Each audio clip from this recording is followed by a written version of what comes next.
السلام علیکم ورحمۃ اللہ وبرکاتہ۔ الحمد للہ رب العالمین وصلوات اللہ وسلامہ علی حبیبہ سید الانبیاء واشرف المرسلین وعلی آلہ الطیبین الطاہرین واصحابہ الاکرمین اجمعین وعلی من احبہم وتبعہم باحسان اجمعین الی یوم الدین، اما بعد فاعوذ باللہ من الشیطان الرجیم، بسم اللہ الرحمن الرحیم۔ شہر رمضان الذي انزل فيه القرآن هدى للناس وبينات من الهدى والفرقان، صدق اللہ العظیم۔ معزز ناظرین و سامعین کرام، اللہ سبحانہ و تعالیٰ کا بے انتہا فضل و احسان ہے کہ اس نے ہمیں اپنے حبیب کریم صلی اللہ علیہ وسلم کے صدقے میں برکتوں کو حاصل کرنے کے بہت سارے مواقع عطا فرمائے ہیں کہ جس میں اللہ سبحانہ و تعالیٰ کی رحمتوں اور برکتوں کو ہم حاصل کرتے ہیں۔ ناظرین کرام، اللہ تعالیٰ نے ہمیں عبادت جب فرض فرمایا ہے تو اس کا موقع بھی عطا فرمایا ہے۔ عبادت کرنے کے بہت سارے مواقع اللہ نے عطا فرمائے، بہت سارے مواقع، اور ہر وقت میں جو عبادت کی جاتی ہے اس کا ثواب بھی بہت الگ الگ ہوتا ہے، مختلف ہوتا ہے۔ عام حالات میں بندہ جو نیکی کرتا ہے اس پر جو ثواب اسے ملتا ہے،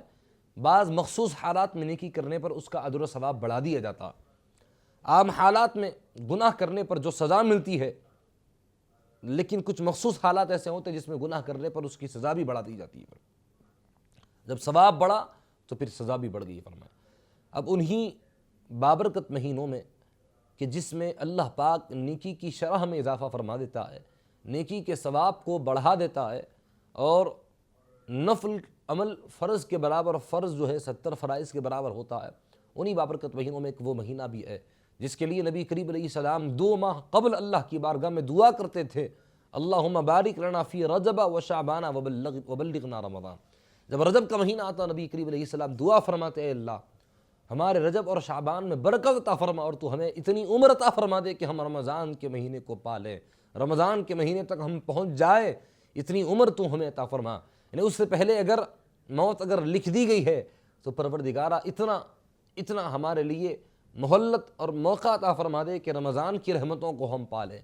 ہم اپنی جھولیوں کو بھر لیں رمضان کی رحمتوں سے، ہم اپنے دامن کو بھر لیں رمضان کے مہینے کی سعادتوں سے، اس کی عنایات سے۔ تو بہرحال اللہ پاک نے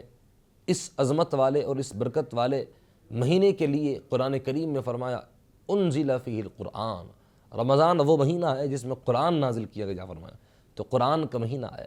اس مہینے میں اللہ پاک نیکی کی شرح میں اضافہ فرما دیتا ہے۔ یعنی عام حالات میں اگر کوئی بندہ کوئی نیک عمل کرتا ہے تو اسے جتنا ثواب ملتا ہے، اس مہینے میں نیکی کرنے پر اجر و ثواب بھی بڑھا دیا جاتا ہے۔ اور عام حالت میں اگر کوئی دیگر مہینوں میں نفل عمل کرے تو نفل ثواب، لیکن رمضان کے مہینے میں نفل کرے تو پھر فرض کے برابر اسے ثواب دیا جاتا ہے۔ عام حالت میں اگر کوئی فرض عمل کرتا ہے تو اسے ایک فرض کا ثواب دیا جاتا ہے، لیکن رمضان میں اگر وہی فرض کرے 70 فرائض کے برابر اجر و ثواب دیا جاتا ہے۔ 70 فرائض ادا کرنے کے برابر اجر و ثواب اللہ پاک عطا فرماتا ہے۔ تو یہ بہت عظمت والا اور برکت والا مہینہ اللہ پاک نے ہمیں عطا فرمایا ہے۔ نبی کریم علیہ الصلوۃ والسلام فرماتے ہیں کہ جس کا رمضان کا مہینہ سلامتی سے گزر جائے، دیگر مہینے اس کے سلامتی سے گزر ہی جاتے ہیں فرمایا، سلامتی سے گزر جاتے ہیں فرمایا۔ تو بہرحال اس مہینے میں جو اللہ تعالیٰ نے خاص اعمال ہمارے لیے فرض فرمائے، اس میں ایک ہے کہ جو روزہ، جو صرف اللہ نے رمضان میں فرض کیا۔ رمضان میں روزوں کے فرض کیے جانے کی حکمت اللہ نے اپنے کلام مجید میں بیان کی، لعلکم تتقون، تاکہ تم پرہیزگار بن جاؤ۔ اور روزہ رمضان کے علاوہ، رمضان کے روزے فرض ہونے سے پہلے عاشورہ کے دن روزہ فرض تھا، اور بعد روایت میں ایام 20 کے روزے بھی فرض تھے، لیکن جب رمضان کے روزوں کی فرضیت کا اعلان ہوا اس کے بعد ان روزوں کو سنت کر دیا، وہ روزوں کی جو فرضیت تھی وہ ختم کر دی گئی۔ اب یہ روزے ہمیشہ کے لیے فرض، اور ہمیشہ کے لیے قیامت تک اس کی فرضیت باقی رہے گی فرمایا۔ تو رمضان کے مہینوں میں اللہ پاک نے خاص عمل روزوں کے فرض کے ذریعے سے ایسا عطا فرمایا ہے کہ اگر بندہ ادا کر لیا کامیاب ہوا، اگر اس کو ادا نہ کیا تو پھر اس سے بڑھ کر بدنصیب اور اس سے بڑھ کر گنہگار بندہ کوئی اور نہیں ہو سکتا ہے۔ تو اللہ تعالیٰ نے روزوں کے فرض کیے جانے کا ذکر اپنے کلام مجید میں کیا، فرمایا کہ لعلکم تتقون، تاکہ تم پرہیزگار بن جاؤ۔ اب پرہیزگار کیسے بنے، متقی کیسے بنے، تقویٰ کس کو کہتے ہیں، اس کے بارے میں اللہ پاک نے اپنے کلام مجید میں دیگر مقامات پر بھی ذکر کیا، اور اس کی تفسیر میں لکھتے ہیں کہ تقویٰ یہ ہے کہ اللہ پاک نے جن چیزوں کے کرنے کا حکم دیا ان چیزوں میں بندہ غافل نہ ہو، اور جن چیزوں سے بچنے کا حکم دیا ان چیزوں میں بندہ مشغول نہ ہو۔ یہ تقویٰ ہے فرمان، یہ تقویٰ اور یہ پرہیزگاری ہے کہ نیکی کا خیال بھی آئے تو اللہ تعالیٰ کی ذات ملحوظ رہے، نیکی کا خیال بھی آئے، نیکی کرے تو اللہ پاک کے خوف سے، اگر گناہ سے بچے تو بھی اللہ پاک کے خوف سے۔ یہ تقویٰ ہے۔ اگر دنیا کا خیال آ گیا، اگر عبادت میں دنیا کا خیال آیا، اگر نیکی میں دنیا کا خیال آیا، اگر گناہ سے بچنے میں اگر دنیا کا خیال آیا تو پھر وہ ثواب ختم کر دیا جاتا ہے، کوئی فائدہ نہیں ہوتا ہے فرمایا۔ تو تقویٰ یہ ہے کہ بندہ دیکھیں روزہ رکھنے کی وجہ سے اس کی نیکیوں میں اضافہ ہو رہا ہے یا نہیں ہو رہا ہے، اس کے گناہوں میں بندہ کمی کر رہا ہے یا نہیں کر رہا ہے، معصیت کا ارتکاب کرنے میں کم کر رہا ہے یا نہیں کر رہا ہے، یہ دیکھیں۔ یہ دیکھنے کے بعد اسے اگر لگے کہ یقیناً نیکیوں میں اضافہ ہو رہا ہے، گناہوں سے بندہ بچ رہا ہے، تب سمجھا جائے گا رمضان کا جو فائدہ ہے وہ بندے کو مل رہا ہے فرمایا۔ تو تقویٰ اور پرہیزگاری اللہ پاک نے بندے کو متوجہ کیا، فرمایا کہ بندے دیکھ میں نے روزے فرض کیے، تو یہ خیال کہ وہ دیکھ رہا ہے، الم یعلم بان اللہ یرا، کہ بندہ یہ نہیں جانتا کہ اس کا رب اسے دیکھ رہا ہے۔ یہ خیال اور یہ احساس بندے کو گھر کی تنہائی میں بھی ایک لقمہ کھانے سے روکتا ہے، مشروبات بھی ہیں گھر میں اور پیاس کی شدت لگ رہی ہے، بھوک سے بندہ تڑپ رہا ہے، ایسے وقت میں وہ گھر کے کمرے میں بند کمرے میں ہے، جہاں کوئی آ کر اسے دیکھ نہیں رہا ہے، جہاں کوئی آ کر اسے نوٹ نہیں کر رہا ہے کہ یہ کیا کر رہا ہے، ایسے وقت میں اگر وہ ایک لقمہ کھا لے، ایک پانی کا گھونٹ پی لے تو کون ہے جو آ کر اسے منع کرے، کون ہے جو آ کر اسے روکے؟ لیکن اس تنہائی میں ایک احساس ہے کہ وہ دیکھ رہا ہے، ایک خیال ہے کہ وہ دیکھ رہا ہے، وہ احساس بندے کو روک رہا ہے کہ بندے نہیں، یہاں کوئی اور تو نہیں لیکن یہاں سب کو دیکھنے والا رب دیکھ رہا ہے، جو تنہائی میں ہونے والے عمل کو بھی جانتا ہے اور علانیہ کیے جانے والے عمل کو بھی جانتا ہے، جو مکمل ایسی جگہ کہ جہاں کسی کی نظر نہ ہو، جہاں کسی کا احساس اور خیال بھی نہ جائے، اس جگہ پر جا کر بھی اگر کوئی غلط کام کرے تو وہ دیکھ رہا ہے، بندے یہاں بھی وہی رب دیکھ رہا ہے فرمایا۔ تو رمضان کے بارے میں نبی کریم علیہ السلام نے فرمایا کہ جو رمضان میں من صام رمضان، جو رمضان میں روزوں کا اہتمام کرے اللہ پاک اس کے اگلے پچھلے گناہوں کو معاف کر دیتا ہے۔ من قام رمضان ایمانا و احتسابا، جو رمضان میں اخلاص کے ساتھ للہیت کے ساتھ قیام کرے گا، تراویح کا اہتمام کرے گا، اللہ پاک اس کی برکت سے اس کے اگلے پچھلے سارے گناہوں کو درگزر فرما، سب کو اللہ معاف کر دے گا فرمان۔ کسی پر پوچھ تاچھ نہیں ہوگی، کسی پر کوئی عمل پر اللہ سبحانہ و تعالیٰ جس سے وہ توبہ کر چکا ہے اس کے بارے میں اللہ پاک سوال نہیں کرے گا۔ تو جہاں رمضان کے مہینے کے بارے میں یہ فرمایا، وہیں اللہ پاک نے اس کی حرمت کا پاس و لحاظ رکھنے کا بھی ہمیں حکم دیا ہے کہ کوئی خاص چیز ہے تو اس میں اہتمام بھی ہمیں اسی کے لیے اسی انداز سے کرنا ہے۔ نبی کریم علیہ السلام منبر پر خطبہ دینے کے لیے تشریف لے جا رہے تھے، حضرت جبریل امین علیہ السلام آئے، پہلی سیڑھی پر اپنا قدم رکھا، آمین فرمایا، دوسری سیڑھی پر اپنا قدم رکھا، آمین فرمایا، تیسری سیڑھی پر اپنا قدم رکھا، آمین فرمایا۔ صحابہ کرام نے عرض کیا حضور آمین فرما رہے تھے کس دعا پر، آمین فرما رہے تھے کس کلمات پر؟ فرمایا کہ جبریل فرشتوں کے سردار میرے پاس آئے تھے اور آ کر انہوں نے یہ بددعا کی کہ رمضان کا مہینہ جسے نصیب ہو، رمضان کی رحمتیں اور برکتیں جسے ملے، اس کے بعد بھی وہ اللہ کی رحمتوں کا حقدار نہ بنے، اللہ اسے اپنی رحمت سے دور کر دے۔ اس کے بعد بھی اگر اس کی بخشش مغفرت نہ ہو، اس کا پاس و لحاظ رکھ کر اگر وہ رحمتوں کا حقدار نہ بنے، اللہ پاک اسے دور کر دے اپنی رحمت سے، تو اس پر نبی کریم علیہ السلام نے فرمایا میں آمین کہا فرمایا۔ اب آپ اندازہ لگائیے جس دعا کا کرنے والا فرشتوں کا سردار ہو اور اس پر آمین فرمانے والے نبیوں کے سردار ہو، اب اس کی قبولیت میں بھلا کون شک کر سکتا ہے فرمان؟ اب وہ دعا کیسے رد کی جائے گی فرمان کہ فرشتوں کے سردار نے بد دعا کی اور نبیوں کے سردار نے اس پر آمین فرمایا ہو، اب بتاؤ اس کو اللہ پاک اپنی رحمت سے کیسے حصہ عطا فرمائے گا؟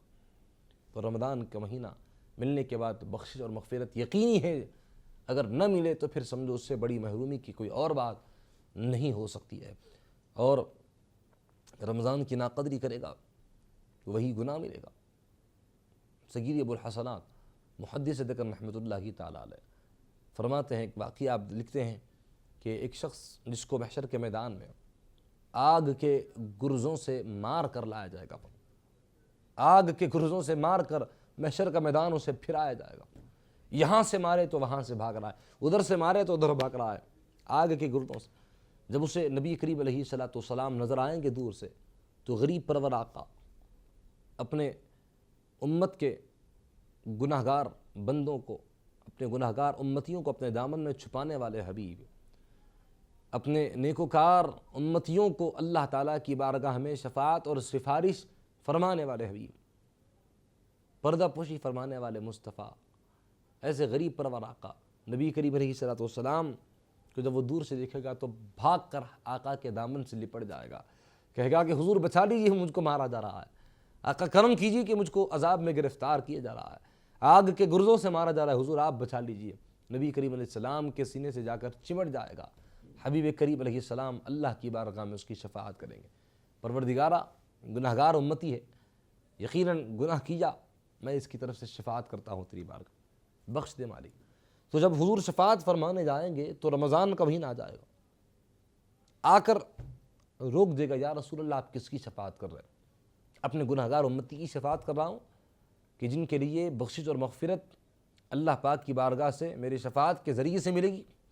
میری شفاعت کے علاوہ کوئی اور ان کے لیے چارہ نہیں ہوگا۔ کہے گا یا رسول اللہ آپ اس کی شفاعت مت فرمائیے گا، اس لیے کہ یہ وہ بد نصیب ہے، یہ وہ بد نصیب ہے کہ جس نے میرے تقدس کو پامال کیا، میری حرمت کا اس نے پاس و لحاظ نہیں کیا، میری ناقدری کی حضور اس نے، میں آیا تھا اس کے پاس لیکن اس نے کوئی جواب نہ دیا، میں نماز کے لیے بلا رہا تھا لیکن میری پکار پر اس نے لبیک نہ کہا، میں روزوں کے لیے اس کو بلاتا رہا، میں بار بار احساس دلاتا رہا کہ بندے میں آ چکا ہوں، میرے پاس ثواب بھی بہت زیادہ ہے، میرے لیے کچھ اللہ پاک نے حقوق رکھے ہیں تجھ کو ادا کرنے ضروری ہے، لیکن اس نے مجھ میں جس روزوں کو فرض کیا تھا نہ اس کو ادا کیا، نہ تراویح کا اہتمام کیا، نہ کوئی اور عمل کیا، حضور اس نے میری ناقدری کی ہے، اس نے میرا کوئی لحاظ نہیں کیا ہے، آپ اس کی شفاعت مت فرمائیے گا۔ تو وہ نبی کریم علیہ السلام کہ جن کے سینے میں ایسا دل ہے کہ جس میں امت کا درد بھرا ہوا ہے، وہ حبیب آقا کہ جو اپنی امت کی شفاعت فرمائیں گے بہرحال، وہ نبی پاک علیہ السلام جو اتنی مہربانی فرمانے والے آقا فرمائیں گے کہ نہیں ہو سکتا، نکل جا میری بارگاہ سے، دھتکار کر اس کو نکال دے کر فرمائیں گے رمضان کا مہینہ جس کی شکایت کرے آ کر میں اس کی شفاعت نہیں کر سکتا۔ اب اس کے لیے بخشش اور مغفرت کا کون سا راستہ ہوگا؟ اب وہ کہاں جا کر اللہ کی بارگاہ میں بخشش اور مغفرت کا سوال کرے گا؟ کون ہوگا جو اس سے بخشے گا؟ رمضان کا مہینہ جس کی شکایت کرے نبی کریم علیہ السلام فرمائیں گے میں اس کی شفاعت نہیں کر سکتا فرمائیں گے۔ تو یہ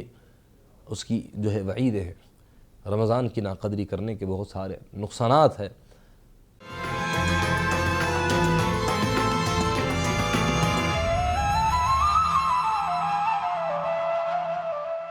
ناظرین کرام، ایک رمضان میں اللہ پاک نے جس عبادت کو فرض کیا وہ روزہ ہے، روزے کے فرض کی جانے کے مقاصد میں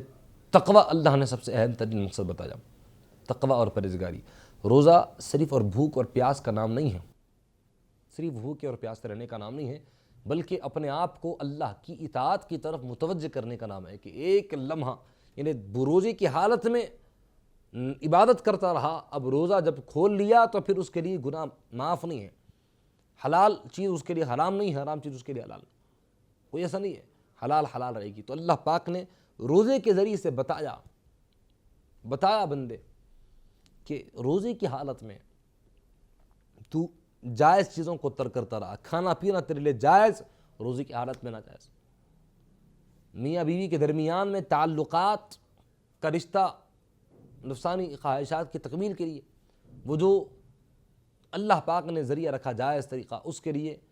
جائے تو عام حالت میں جائز، تعلقات قائم کرنا عام حالات میں جائز، روزی کی حالت میں حرام۔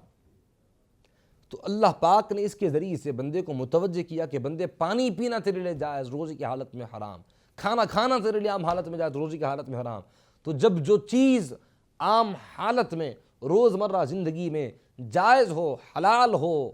جس کے کرنے پر ثواب بھی ہو، اس عمل کو اگر تو کرتا رہے تو تیرے لیے جائز، لیکن روزی کی حالت میں اس کو میں نے حرام کر دیا تو بندے جو جائز چیزیں ہیں، جو حلال چیزیں ہیں، وہ روزے کی حالت میں تو چھوڑ سکتا ہے، تو پھر گناہ کی چیزیں کیوں نہیں چھوڑ سکتا؟ پھر کسی کی غیبت کرنا کیوں نہیں چھوڑ سکتا؟ کوئی حرام کام کرنا کیوں نہیں چھوڑ سکتا؟ کوئی غلط مناظر کی طرف دیکھنا کیوں نہیں ترک کر سکتا؟ جب وہ چیزیں عام حالت میں تو ترک کر سکتا ہے، عام حالت میں جو چیزیں جائز روزی کی حالت میں وہ حرام ہے تو اس سے بچ سکتا ہے، تو پھر گناہوں سے کیوں نہیں بچ سکتا؟ اپنے آپ کو معصیت کے ارتکاب سے کیوں بچا نہیں سکتا؟ فرمان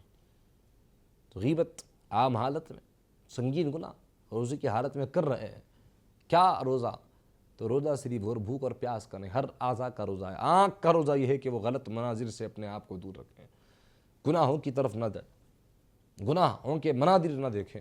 کسی غیر محرم کسی اجنبی عورت کی طرف نظر ڈال کر نہ دیکھیں۔ کان کا روزہ یہ ہے کہ اس سے غلط باتیں نہ سنیں، کسی کی غیبت کو نہ سنیں فرمایا۔ زبان بھی روزہ رہتی ہے، زبان کا روزہ صرف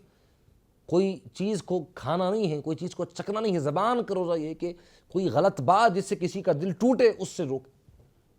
جس سے کسی کی دل آزاری ہو اس سے اپنے آپ کو بچائے، زبان کا روزہ۔ ہاتھ کا روزہ کسی کو تکلیف دینے والا عمل، اپنے ہاتھ سے کسی پر ظلم نہ کرے، یا کسی کے ظلم میں مددگار نہ بنے، یا کوئی گناہ کا کام ہو تو اس کو اپنے ہاتھ سے نہ کرے، کسی غلط کام کی طرف پاؤں سے چل کر نہ جائے، پاؤں کا روزہ ہے۔ پاؤں مسجد کی طرف جانے کے لیے ہو، ہاتھ قرآن کریم اٹھانے کے لیے، تسبیح لے کر اللہ کا ذکر کرنے کے لیے ہو، زبان اللہ سبحانہ و تعالیٰ کے کلام کی تلاوت کرنے کے لیے ہو، آنکھ اس کی طرف دیکھنے کے کام آئے، اور کان صرف دین، خیر، بھلائی، کلام الہی، کلام مصطفی کو سننے کے کام آئے۔ تو یہ مقاصد ہے۔ اگر رمضان کے مہینے میں اس وجہ سے بندہ کا روزہ ترک کر رہا ہے کہ اسے بھوک اور پیاس برداشت نہیں ہوتی، تو آپ دیکھیے کوئی ایسا عمل نہیں ہے کہ جس سے آپ اس کا کفارہ ادا کر سکیں۔ صرف اس وجہ سے کہ بھوک کے اور پیاس سے نہیں رہ سکتے، روزہ ترک کر دیا تو زندگی بھر بھی اگر روزے رکھتا رہے گا، زندگی بھر بھی روزے رکھتا چلا جائے گا، اس ایک روزے کا وہ حق ادا نہ کر سکا جو روزہ رمضان میں اس نے ترک کیا۔ رمضان میں جس روزے کو اس نے چھوڑا ہے، اس ایک روزے کا حق زندگی بھر بھی رکھ دیا تو ادا نہ ہوگا۔ تو اس کی بڑی اہمیت ہے ناظرین کرام، اس کا اندازہ نہیں ہے، رمضان کے مہینے کا پاس و لحاظ نہیں ہے۔ تو بہرحال نبی کریم علیہ السلام نے اس کے آنے سے قبل ہی اس کے آنے کے لیے اہتمام کرنے کا حکم دیا ہے، اس کے استقبال کے لیے نبی پاک علیہ السلام نے تیار رہنے کا حکم دیا ہے کہ وہ مہینہ بھی آیا نہیں تھا، وہ مہینہ بھی آیا نہیں، اسی سے پہلے نبی پاک علیہ السلام نے 3 خطبے ارشاد فرما کر رمضان کے آنے کے لیے تیاری کرنے کا حکم دیا۔ یاد دلاتے رہے اپنی امت کو، یاد دلاتے رہے اپنے غلاموں کو، یاد دلاتے رہے مسلمانوں کو کہ وہ آ رہا ہے، اس کا استقبال تم کو کرنا ہے۔ عمر بن خطاب رضی اللہ عنہ نے فرمایا، نبی کریم علیہ السلام نے فرمایا استقبلکم تستقبلون، ایک آنے والا ہے اس کا استقبال کرو۔ اتنی تاکید کے ساتھ آپ نے بیان کیا کہ ہمارا دماغ ذہن چلا گیا کہ یا رسول اللہ کہ کوئی دشمن آنے والا ہے جس کے لیے ہم کو تیار ہونے کا حکم دے رہا ہے؟ فرمایا کہ نہیں۔ کیا کوئی وحی نازل ہونے والی ہے؟ فرمایا نہیں، یہ 2 چیزیں جو بتائی ہیں بہت اہمیت کی چیزیں ہیں۔ دشمن کا آنا، جس کے لیے اپنے آپ کو تیار رکھنا، یہ بہت اہم ہے، اور وحی اللہ کی طرف سے نازل ہونے والی ہو تو اس کے لیے بھی تیار ہونا یہ بہت اہمیت کی چیز ہے۔ فرمایا کہ یہ 2 چیزیں؟ فرمایا نہیں۔ پھر کیا ہے حضور آپ ہی بتائیے۔ فرمایا کہ اللہ پاک اس بابرکت مہینے میں اس قبلے کو ماننے والے کی بخشش اور مغفرت کرتا ہے۔ وہ اشارہ بیدہ ریحا، اپنے ہاتھ سے قبلے کی طرف اشارہ کیا۔ فرمایا ہر رات بخشش اور مغفرت کے لیے ندا دی جاتی ہے۔ اللہ پاک موقع دیکھتا ہے کہ کس موقع میں بندے کو میں معاف کروں، کس موقع میں بندے کو اپنی رحمت سے سرفرازی عطا فرماؤں، یہ موقع اللہ پاک دیکھتا ہے۔ ہر موقع بندے کی صلاح کے لیے، بندے کی کامیابی کے لیے، بندے کے فائدے کے لیے، اور ایک بندے مومن کے دنیاوی و اخروی نفع کے لیے ہوتا ہے۔ ہر موقع اللہ پاک دیتا ہے، کس موقع میں؟ تو رمضان کے مہینے میں نبی کریم علیہ السلام نے فرمایا کہ سرکش شیاطین اور جنات کو بیڑیوں میں جکڑ دیا جاتا تاکہ وہ بھٹکا نہ سکے، تاکہ وہ گمراہ نہ کر سکے، تاکہ وہ نیکی کرنے میں مخل نہ بن جائے، نیکی کرنے میں رکاوٹ نہ بن جائے، آڑ نہ بن جائے۔ اللہ پاک انہیں سرکش شیاطین اور جنات کو بیڑیوں میں جکڑ دیا جاتا ہے، اور جنت کے وفتحت ابواب الجنہ، جنت کے دروازے کھول دی جاتے ہیں، کوئی دروازہ بند نہیں کیا جاتا۔ فرمایا بندو اب جنت کے دروازے کھلے ہیں، اب آؤ عمل کرو، داخل ہو جس کو جنت میں داخل ہونا ہے۔ اور دوزخ کے دروازے بند کر دی جاتے ہیں، کوئی دروازہ اس میں سے کھلا نہیں رہتا ہے فرمایا۔ اور اگر کوئی اس بابرکت مہینے میں کسی ایک روزے دار کو افطار کراتا ہے، اللہ پاک اس کو اسی روزے دار، یعنی جس کو افطار کرایا اس کے روزے کا ثواب بھی اس کو دیا جاتا ہے، اور اس نے جو روزہ رکھا اس کے روزے کا ثواب بھی اس کو دیا جاتا ہے، بغیر اس کے ثواب میں کمی کیے کہ، یعنی کسی کے روزے کا، کسی کو افطار کرایا تو اس کے روزے کا ثواب ختم کر کے اس کو دیا جاتا نہیں، اس کو برابر اپنے عمل کا ثواب ملتا ہے، لیکن اس کو اس عمل کا بھی ثواب ملتا ہے اور اس عمل کرنے والے کا بھی ثواب ملتا ہے، اس کے روزے کا بھی ثواب اور اس کے روزے کا بھی ثواب۔ اور فرمایا کہ اگر کوئی، صحابہ کرام نے اس کیا کہ حضور ہم میں سے کسی کی استطاعت نہیں ہوتی ہے کہ وہ کسی کو کچھ اچھا کھلائے، پھر تکلف غذاؤں کا اہتمام کریں، پیٹ بھر کھلائے، ہم اس فضیلت کو حاصل کرنا چاہے تو کیسے حاصل کریں گے؟ نبی کریم علیہ الصلوۃ والسلام اپنی امت کے ہر مالدار، ہر غریب کا خیال فرمانے والے، ہر مسکین، ہر محتاج کی جو ہے طرف نظر فرمانے والے حبیب فرماتے ہیں کہ اگر کوئی کسی کو پانی کے ایک گھونٹ پر افطار کرائے، یا کھجور کھلا کر، ایک کھجور کھلا کر افطار کرائے، یا کوئی دودھ کا پیالہ پلا کر افطار کرائے، اللہ پاک اس کو بھی، یعنی استطاعت نہ تھی تو اس طرح اگر افطار کرایا تو اللہ اس کو بھی اتنا ہی ثواب عطا فرمائے گا جتنا پیٹ بھر کھلانے والے کو دیا جاتا ہے۔ پیٹ بھر کھلانے والے کو جتنا ثواب دیا جاتا ہے اسے بھی اتنا ہی ثواب ملے گا۔ اور بندہ جب روزی کی حالت میں ہوتا ہے تو معدہ خالی ہونے کی وجہ سے ایک قسم کی بو آتی ہے اس کے منہ سے، خلو معدہ کی وجہ سے ایک قسم کی بو آتی ہے جس سے عام لوگ کراہیت محسوس کرتے ہیں، عام لوگ اس کو پسند نہیں کرتے، لیکن نبی کریم علیہ السلام نے فرمایا نہیں، ولا خلوف فم صائم، کہ روزے دار نے جو روزہ رکھا ہے، جو بھوک اور پیاس کو اس نے جو برداشت کیا ہے وہ اپنے رب کے لیے کیا ہے، تو بو آ رہی ہے وہ بھی روزے کی وجہ سے آ رہی۔ فرمایا کہ روزے دار کے منہ سے آنے والی جو بو ہے اللہ کے پاس مشک سے زیادہ خوشبودار ہے، فرمایا مشک سے زیادہ خوشبودار ہے، مشک سے زیادہ معطر ہے، پاکیزہ ہے فرمایا۔ تو یہ اللہ تعالیٰ نے ثواب اسے عطا فرمایا کہ روزے دار کے منہ سے نکلنے والی بو کا اللہ کے پاس یہ مقام ہے کہ مشک سے زیادہ خوشبودار ہے فرمایا۔ اور فرمایا کہ نبی کریم علیہ السلام نے کہ ایک نیکی کا جو بدلہ ہے تمہارے رب نے 100 سے 700 گنا، 100 سے 700 گنا ایک نیکی کا اللہ بدلہ عطا فرمائے گا۔ لیکن روزے دار نے جو روزہ رکھا ہے وہ رب کے لیے رکھا ہے، تو جب اس کے بدلہ دینے کی باری آئے گی اللہ پاک کوئی 700 گنا بڑھ کر اجر و ثواب عطا فرما کر نہیں دے گا، کوئی 1000 گنا بڑھ کر، کوئی 2000 گنا بڑھ کر، کوئی 1500 گنا بڑھ کر، اس طریقے سے اللہ پاک اسے ثواب عطا نہیں فرمائے گا۔ جب روزے کے بدلہ دینے کی باری آئے گی، جب روزے دار کو اس کے روزے کا بدلہ دینے کی باری آئے گی، اللہ فرمائے گا وَأَنَا أَجْزِي بِهِ، میں خود اس کا بدلہ ہو جاتا ہوں، فرمائے اللہ پاک۔ اے بندے تو نے میری خاطر بھوک اور پیاس کو برداشت کیا، تو نے میری خاطر اس کا اہتمام کیا، جب بدلہ دینے کی بات آئی وَأَنَا أَجْزِي بِهِ، میں خود اس کا بدلہ دیتا ہوں، اور اس کو وَأَنَا أُجْزَىٰ بِهِ بھی پڑھا گیا، میں خود اس کا بدلہ ہو جاتا ہوں، فرمائے اللہ پاک نے، میں خود اس کا بدلہ ہو جاتا ہوں، فرمائے۔ یہ اہتمام اور یہ اللہ پاک کا اکرام، یہ اللہ پاک کی مہربانی، یہ کرم نوازی اللہ پاک کی، میں خود اس کا بدلہ ہو جاتا ہوں، فرمائے۔ ناظرین کرام، آپ دیکھیے کہ کس قدر بڑی فضیلتیں ہیں، کس قدر عظمتیں ہیں کہ اللہ پاک ایک بھوکے اور پیاسے رہنے والے کا اتنا خیال فرما رہا ہے جو اللہ کی رضا کے لیے رہا۔ اور جب محشر کا میدان ہوگا، جنتی جنت میں جانے کے انتظار میں کھڑے ہوں گے، جب محشر کی ہولناکیاں عروج پر ہوگی، وہاں کی تپش، وہاں کی دھوپ بندے کو مار رہی ہوگی، بندے کو کھا جا رہی ہوگی، ایسے وقت میں آدمی تڑپ رہا ہوگا، ترس رہا ہوگا ایک لقمے کے لیے، تڑپ رہا ہوگا ایک پیاس کے لیے، ایک پانی کے گھونٹ کے لیے تڑپ رہا ہوگا۔ ایسے وقت میں اللہ پاک فرمائے گا اے میرے فرشتوں، جنت کی جو نعمتیں ہیں وہ لاؤ۔ فرشتے کہیں گے بارے رہا، جنت کی نعمتیں جنت میں جانے کے بعد دی جائے گی، جنت کی جو نعمتیں ہیں جنت میں جانے کے بعد دی جائے گی۔ فرمایا کہ بندو، یہ جو میرے بندے تھے انہوں نے میری خاطر بھوک اور پیاس کو برداشت کیا، انہوں نے میری خاطر روزے کا اہتمام کیا، ان کے پاس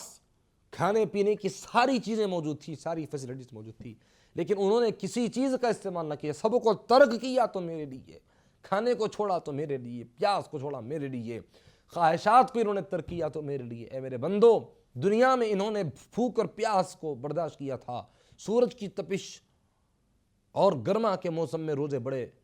سخت گزرتے ہیں، ایسے وقت میں بھی انہوں نے میری خاطر روزوں کا اہتمام کیا۔ میں آج محشر کے یہ ہولناک مناظر میں اور یہاں کی گرمی میں ان کو تڑپاؤں گا نہیں، ان کو ترساؤں گا نہیں، ان کو بے چین نہیں کروں گا۔ ان کو جنت کی نعمت جنت میں جانے کے بعد تو ملے گی، لیکن میں اتنا انتظار بھی نہیں کروانا چاہتا۔ میرے فرشتوں، جنت کی نعمت جنت میں جانے کے بعد دی جائے گی، لیکن یہی لاؤ، جنت کا دسترخوان بچھاؤ اور جو جنت کی نعمتیں کھلاؤ روزے داروں کو۔ فرمایا جنت میں جانے کے بعد تو ملے گی، لیکن میں بتاؤں گا کہ انہوں نے میری خاطر یہ اہتمام کیا تھا۔ جو نعمت جنت میں جانے کے بعد دی جائے گی، وہ نعمت جنت میں جانے سے پہلے بھی اللہ پاک روزے داروں کو عطا کرے گا۔ تو یہ اللہ سبحانہ و تعالیٰ کا کرم ہے، یہ اس کی مہربانی ہے۔ یہ روزوں کا اہتمام کرنے والوں کے لیے اللہ سبحانہ و تعالیٰ نے ثواب اور نیکی کی شرح میں اللہ پاک نے اضافہ فرما دیا ہے۔ تو ہمیں اس روزوں کا اہتمام کرنا چاہیے، روزوں کی جو روح ہے اس کو سمجھنا چاہیے، روزوں کی روحانیت کو سمجھیں کہ روزہ فرض ہے تو فرض سمجھ کر نہیں، بلکہ اس کے علاوہ دیگر اوقات بھی روزے میں جو کیفیت ہماری ہوتی تھی، دیگر حالت میں، عام حالتوں میں اگر اسی کیفیت کو برقرار رکھیں گے تو روزے کا جو ثواب ہے، جو مقصد ہے تتقون، اللہ نے یہ نہیں فرمایا کہ روزہ رکھو تاکہ تم لعلکم تدخلون الجنہ، تاکہ تم جنت میں داخل ہو جاؤ، نہیں فرمایا اللہ پاک نے تاکہ تم کو جنت مل جائے، نہیں فرمایا، فرمایا کہ تتقون، تاکہ متقی بن جاؤ۔ تو تقویٰ ایک ایسا عمل ہے کہ جو بندے کی دنیا کو بھی سنوارتا ہے، آخرت کو بھی۔ جنت مرنے کے بعد ملتی ہے، لیکن پتہ نہ چلے گا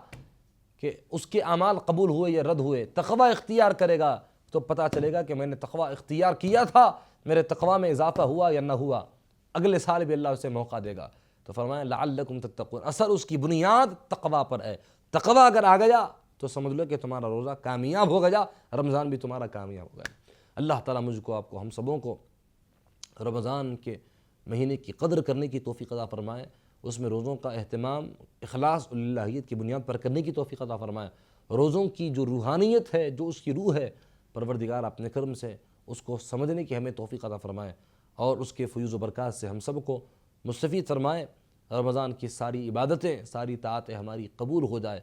اللہ پاک کرم فرمائے، رحم فرمائے۔ آمین بجاہ طٰہٰ و یاسین۔ صلی وسلم وزد وبارک علی سیدنا محمد و آلہ وصحبہ اجمعین والحمد للہ رب العالمین۔